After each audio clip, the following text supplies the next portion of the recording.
Hey everybody, today we're going to continue talking about logic, and today we are going to take some combination of conditional statements and we're going to try and draw a conclusion, come to some sort of conclusion.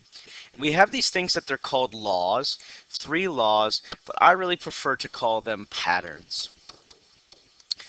It's a little more informal and maybe a little less scary. And we don't need to get hung up on the names of these laws, but we really just need to get comfortable looking for and seeing the patterns and see if we can complete the patterns. So that's kind of the goal. We're trying to see if we can complete a pattern. And so we have 3 patterns. And we'll make a flip book together on these. You can write them down now or you can wait till then. It's totally up to you. But we're going to look for these patterns. So if I have a conditional statement, and then I have some regular statement, not a conditional, not an if-then, and I can label them P, Q, and P, then we can continue the pattern and we can make a conclusion and we can write a statement about Q. And all of these things are going to make more sense when we add some words to them. So just hang on in there with me. If we have a conditional statement, an if-then statement, the first part is P, the stuff between if and then. Stuff after then is Q. If we then have another statement that is the opposite of what Q means, we can finish the pattern with the opposite of what P means. And then finally, if we have 2 if-then statements, PQ, and then we have another one that starts with Q, and we have some new piece, R, we can write a new if-then statement, if we follow that pattern, with P and R. So again, we can write these down in a flip book. You can write them down now if it's meaningful to you, and we'll do some examples, and hopefully that will make this less confusing than maybe it is at the start. So we are going to look for the law of detachment. So that's the first one that I put up there. We're looking for this pattern, P, Q, P. And then if we find that pattern, we can write some sentence that represents Q. So I like to go through and I like to label my P's and Q's. So right now I see you like math is P, you like geometry is Q. So we're looking for P, Q, P. So if my next sentence is about liking math, then I can make a conclusion. This says Mr. Pickard likes math. That is a sentence about liking math, so that's P. So that means I can make a conclusion. I'm going to follow the pattern. I have P, Q, P, P, Q, P, and now I want to write something about Q. And since I added Mr. Pickard in here, I'm going to say something about me, Mr. Pickard. And it has to do with Q. I like math. Mr. Pickard likes, well, I should say geometry, sorry. I do like geometry. Don't call me crazy. So I'm going to do the same process for all of these. I'm going to label P and Q. So if I look at my first if-then, the beginning is going to be P. The next part is going to be Q. And then I'll look at this next sentence. P is about being a fish. Q is about swimming. This next sentence says that Owen swims. So that has something to do with Q. My pattern is P, Q, P. Right now I have P, Q, Q. And so that doesn't follow the pattern. And so you might feel like you want to say Owen is a fish, but we cannot say that. So we're going to say no conclusion. It doesn't follow the pattern. Owen is not a fish. In fact, Owen is my son. Oops.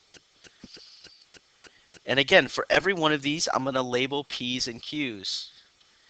You are Iron Man is P. You are a superhero is Q. This says that Tony is Iron Man. That's the same as P being Iron Man.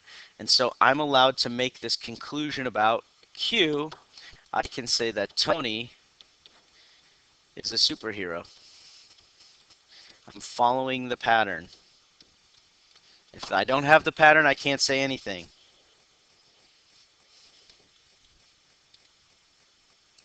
So for all 3 of these laws, I'm just going to label and see if I have a pattern. So right now I'm looking for contrapositive. And so that pattern is not P. See, sometimes I even have to go back, and that's why a flip book is good. It's PQ. Sorry, and then not Q. Yep, it's always a good idea to go back and check, especially after a summer off. If we have that, we can draw this conclusion about the opposite of P. So these are my same sentences, so I'm going to go back and revisit them. Maybe I'll just do two of them. We'll do the fish one and the Iron Man one. And so you are a fish is P, you swim is Q, just like in the last one. And so now this says Owen doesn't swim. So swimming has to do with Q, and the fact that he doesn't swim makes this the opposite. So we put the squiggly. And so we have the pattern PQ, squiggly Q. So we followed our pattern of contrapositive, so we can draw some conclusions. So we can write something about Owen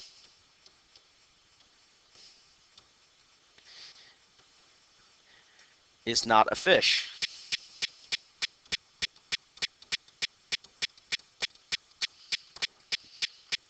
So we follow our pattern. We have PQ and then squiggly Q. We can complete the pattern by writing what squiggly P is. We'll translate squiggly P into being Owen is not a fish.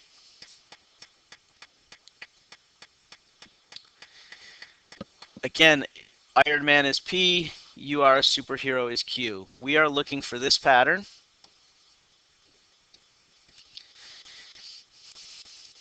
The second sentence says David is a superhero.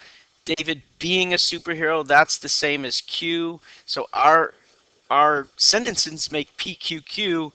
That's not the pattern. Our pattern is PQ, squiggly Q. And so here we can say there's no conclusion.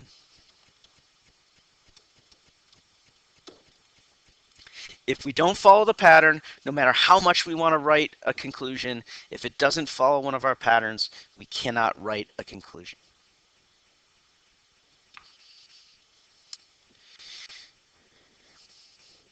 And I like the swimming and the superhero examples.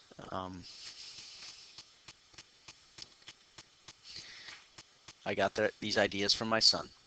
So we're going to do the law of syllogism here. The law of syllogism, we have two if-then statements.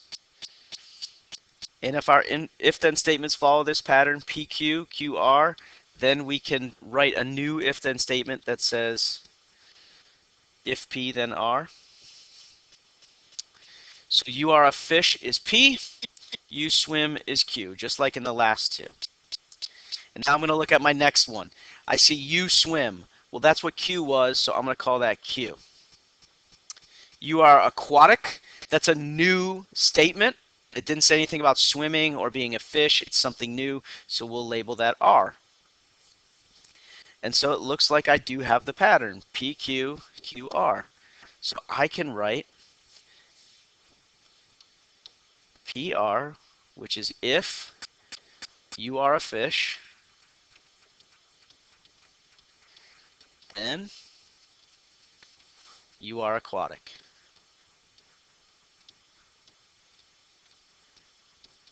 So I'm just taking the words from the original sentences and I'm translating my conclusion, P arrow R, to write my conclusion in words.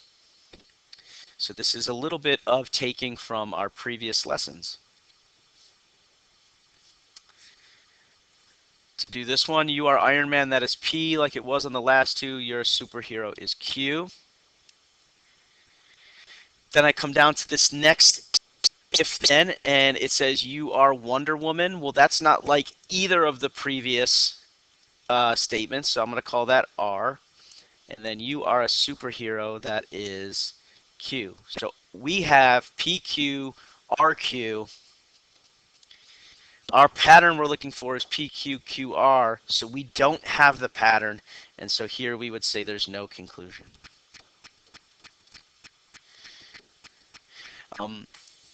This isn't an area where we want to be creative. We just want to follow the pattern, and if we can't follow the pattern, then we can't make a conclusion, and we just write no conclusion.